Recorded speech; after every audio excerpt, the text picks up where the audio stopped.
नमस्कार दोस्तों, आप देख रहे हैं साइकोलॉजी शिक्षा हिंदी यूट्यूब चैनल। मैं हूं अवधेश, स्वागत करता हूं। मोस्ट इंपॉर्टेंट क्वेश्चन सीरीज को आगे बढ़ाते हुए अब हम लोग अगले प्रश्न पर बात करेंगे। इससे पहले अगर आप इस चैनल पर नए हैं तो प्लीज चैनल को सब्सक्राइब करें, वीडियो को लाइक करें और अधिक से अधिक शेयर करें। आपसे निवेदन है कि आप कमेंट बॉक्स में लिखकर बताएं कि आपको ये वीडियो कैसे लग रहे हैं, या कोई सुझाव हो, कोई क्यूरी हो तो आप पूछ सकते हैं, क्योंकि हमें तभी पता चलता है कि आपको यह प्रश्नों की सीरीज या व्याख्यान कैसे लग रहे हैं। तो प्लीज आप कमेंट बॉक्स में जरूर बताएं कि आपको यह व्याख्यान कैसे लग रहे हैं। तो हम प्रश्न पर बात करते हैं। तो तंत्रिका कोशिकाओं के बीच जोड़ों पर उपस्थित रासायनिक सार को क्या कहा जाता है?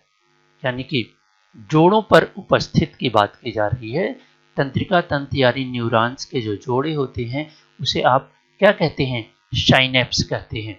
जैसे आप देखते होंगे कि एक न्यूरॉन का एंड ब्रश और दूसरे न्यूरॉन की क्या शाखिका के बीच एक निश्चित क्या होता है? गैप पाया जाता है। इस गैप में निश्चित द्रव भरा होता है और इसमें छोटी छोटी क्या होती हैं? पुटिकाएं होती हैं। तो ये कार्य कैसे करता है कि जो न्यूरॉन्स हमारे शरीर में होते हैं, जो कि आप जानते हैं कि हमारे शरीर में लगभग 12 अरब न्यूरॉन्स होते हैं, और इसी न्यूरॉन्स के द्वारा ही सूचनाओं का संचरण होता है। और ये न्यूरॉन्स जो है एक दूसरे से सटे न होकर इस तरह से एक दूसरे से अलग होते हैं और बीच में एक गैप होता है जिसे कहा जाता है क्या? साइनेप्स कहा जाता है। इसे संधि स्थलीय दरार कहा जाता है। संधि स्थलीय दरार कहा जाता है। और जब कोई भी न्यूरॉन्स तंत्रिका कोशिका उद्दीपित होता है तो एक विशेष स्राव छोड़ता है जिसे कहा जाता है क्या? न्यूरोट्रांसमीटर। यानी कि क्या कहा जाता है? न्यूरोट्रांसमीटर। तो इसी रासायनिक स्राव के द्वारा ही संचरण होता है। एक नर्व इंपल्स को दूसरे न्यूरॉन्स के शाखिका तक पहुंचाया जाता है। तो इसे क्या कहा जाता है? ऑप्शन में आप समझ सकते हैं कि इसका जो ऑप्शन सही होगा वो बी सही होगा। अगले प्रश्न पर चलें तो मिलान करने वाला है। आप देख सकते हैं टीएटी है, पीएफ टेस्ट है, ड्रॉयमैन टेस्ट है, 16 पीएफ है। आप पिछले व्याख्यानों में भी मैंने सभी चीजें आपको बताई है, तो आप आसानी से मिलान कर सकते हैं। जो कि टीएटी मरे एवं मार्गन द्वारा बनाया गया था कब? 1935 में। तो आप इसको मिलान कर सकते हैं। पीएफ टेस्ट आप आसानी से मिलान कर सकते हैं कि जो पीएफ टेस्ट है वो किसके द्वारा बनाया गया? रोजेनविक द्वारा बनाया गया। वहीं ड्रॉयमैन टेस्ट ये बनाया गया था वेंडल द्वारा। और 16 पीएफ आप जानते हैं कि 16 पीएफ आर्विक कैटल द्वारा बनाया गया था। तो इस आधार पर जो ऑप्शन सही हो जाता है वो ऑप्शन सही होगा बी।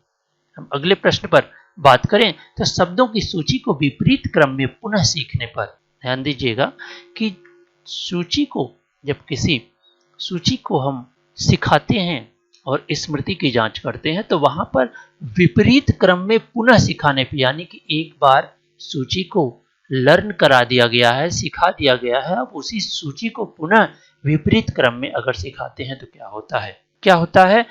प्रत्यामान पद्धति से धनात्मक अंतरण होता है। प्रत्यामान पद्धति से धनात्मक अंतरण होता है। ये ऑप्शन सही होगा। प्रत्याशा पद्धति से अंतरण नहीं होता है। होना चाहिए प्रत्याशा पद्धति से, जो कि आप सीख चुके हैं तो आपको प्रत्याशा होगी कि इसके पहले क्या आएगा, इसके बाद क्या आएगा। तो ये कह रहे हैं नहीं होती, यानी कि ये गलत है। प्रत्याशा पद्धति से धनात्मक अंतरण होता है, ठीक है, ये गलत है। तो ये सही है क्योंकि वही बात की जा रही है। तो यानी कि जो ऑप्शन सही हो रहा है वो ये और ये, प्रत्यामान पद्धति से अंतरण नहीं होता है, ये गलत है। तो इस आधार पर आप देखेंगे कि इसका जो आंसर सही हो जाएगा वो हो जाएगा सी। अगले प्रश्न पर बात करें जो कि बहुत ही आसान क्वेश्चन है। स्पीयरमैन ने बुद्धि की व्याख्या कैसे की? आप जानते हैं कि सभी सिद्धांतों के आधार माने जाने वाले स्पीयरमैन ने बुद्धि के दो कारकों की बात की, जी कारक एंड यश, जी फैक्टर तथा यश फैक्टर के आधार पर इन्होंने बुद्धि की व्याख्या की।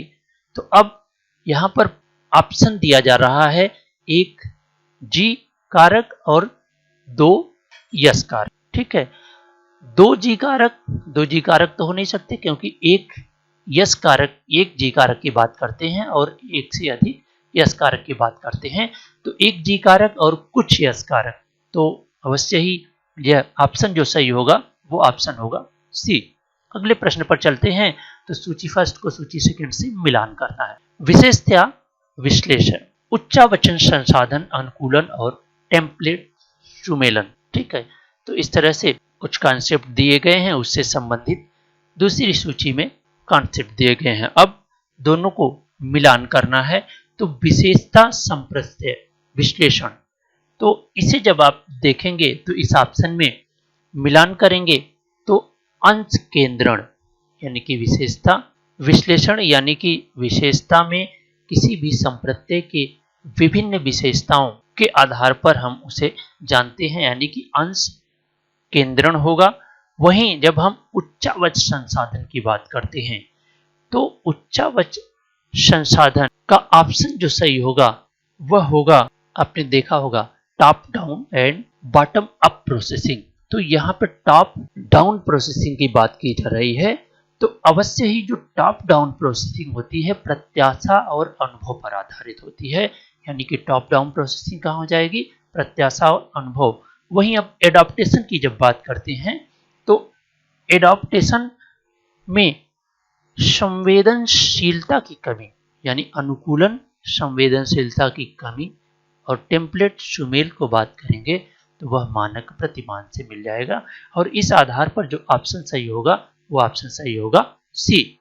अगले प्रश्न पर बात करें तो पिछली इंजीनियरिंग प्रवेश परीक्षा में निष्पादन से हताश होकर रीता दुखी हो जाती है, यानी कि निष्पादन अच्छा नहीं होने के कारण वह दुखी हो जाती है। फलतः वह भविष्य में परीक्षा पास करने की अपनी योग्यता के बारे में हतोत्साहित और सशंकित ग्रस्त दिखती है। यह उसके निम्न आत्मगौरव को बताता है, आत्म स्वीकृति को बताता है, आत्म सक्षमता को बताता है, आत्म नियमन को बताता है। तो आप देखेंगे आत्मगौरव से कोई मतलब नहीं है, आत्म स्वीकृति बहुत हद तक सही नहीं हो सकता। तो इसका जो ऑप्शन सही होगा वो आत्म सक्षमता को बताता है, यानी कि वह सेल्फ इफिकेसी की बात करता है, सेल्फ इफिकेसी से वह हतोत्साहित है। अगले प्रश्न पर बात करें तो विभिन्न तरंग दैर्घ्यों के प्रकाश को हम निम्न रूप में भिन्न देखते हैं, यानी कि आप जानते हैं कि भिन्न भिन्न तरंग दैर्घ्य के आधार पर ही हमें क्या होती है, रंग की संवेदना होती है। तरंग दैर्घ्य के केवल परिवर्तन से ही हमें क्या होता है, रंग की संवेदना होती है। तो अवश्य ही इसका जो ऑप्शन सही हो जाएगा वो हो जाएगा ए। अगले प्रश्न पर बात करें तो संधि स्थलीय संचार होता है, संधि स्थलीय संचार। अभी अभी इसके पहले आपको हमने न्यूरॉन्स से संबंधित न्यूरोट्रांसमीटर के बारे में एक्सप्लेन किया, उसी से संबंधित है यह संधि स्थलीय संचार, यानी कि साइनेप्स में संचार किस प्रकार होता है, विद्युतीय होता है, रासायनिक होता है, यांत्रिक होता है और विद्युतीय रासायनिक होता है। तो अवश्य ही आप जानते हैं उसमें एक केमिकल भरा होता है और -70 वोल्ट करंट के आधार पर विद्युतीय रासायनिक संचरण होता है। तो ऑप्शन क्या सही हो जाएगा, सी।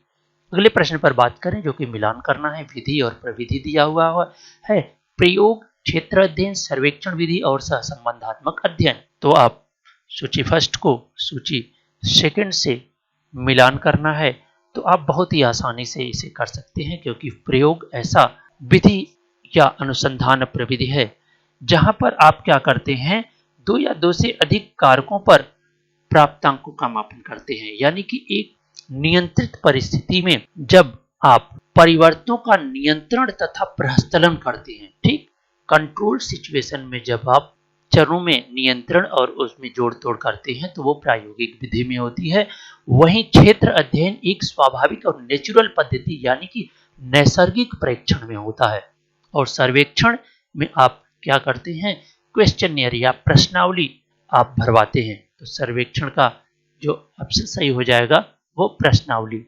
और सहसंबंधात्मक अध्ययन, सहसंबंध की बात कर रहे हैं, जाहिर सी बात आप विभिन्न तरह के सहसंबंध 2 या 2 से अधिक चरों के बीच संबंध की बात करता है। तो इसका जो ऑप्शन सही हो जाएगा वह 3 सही होगा। इस आधार पर इस प्रश्न के जो ऑप्शन हैं वो सही हो जाएगा बी।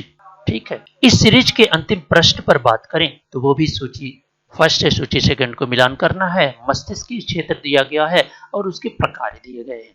तो सेरिबलम, हाइपोथैलेमस, लिम्बिक सिस्टम और सेरिब्रल कॉर्टेक्स। आप जानते हैं कि सेरिबेलम यानी कि लघु मस्तिष्क क्या करता है, आपके चलन क्रिया या आपकी बैलेंसिंग के लिए जिम्मेदार होता है। तो सेरिबलम के लिए संतुलन और पेशीय गतियों को आप मिला सकते हैं। हाइपोथैलेमस आप जानते हैं कि लिम्बिक सिस्टम का एक महत्वपूर्ण पार्ट है जो खासकर संवेगिक प्रक्रियाओं या भूख के लिए जिम्मेदार होता है। तो इसलिए अंतःस्राविक क्रिया का नियमन अगर हम कहें तो हाइपोथैलेमस जो सही होगा वो होगा पहला।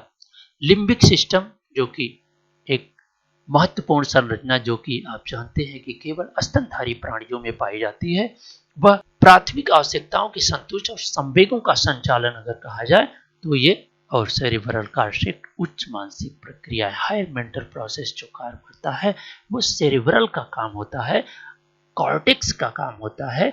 तो इस आधार पर जो ऑप्शन सही हो जाएगा वो ऑप्शन सही होगा डी। तो हमें उम्मीद है कि आपको यह प्रश्नों की सीरीज पसंद आ रही होगी। आप कमेंट में अवश्य ही बताएं कि आपको यह प्रश्नों की श्रृंखला कैसी लग रही है और किस तरह से इसे और भी बेहतर बनाया जा सकता है। तो अगर यह सीरीज अच्छी लग रही है तो प्लीज चैनल को सब्सक्राइब करें, लाइक करें और अधिक से अधिक मित्रों में शेयर करें। आपका यह वीडियो व्याख्यान अंत तक देखने के लिए बहुत बहुत धन्यवाद।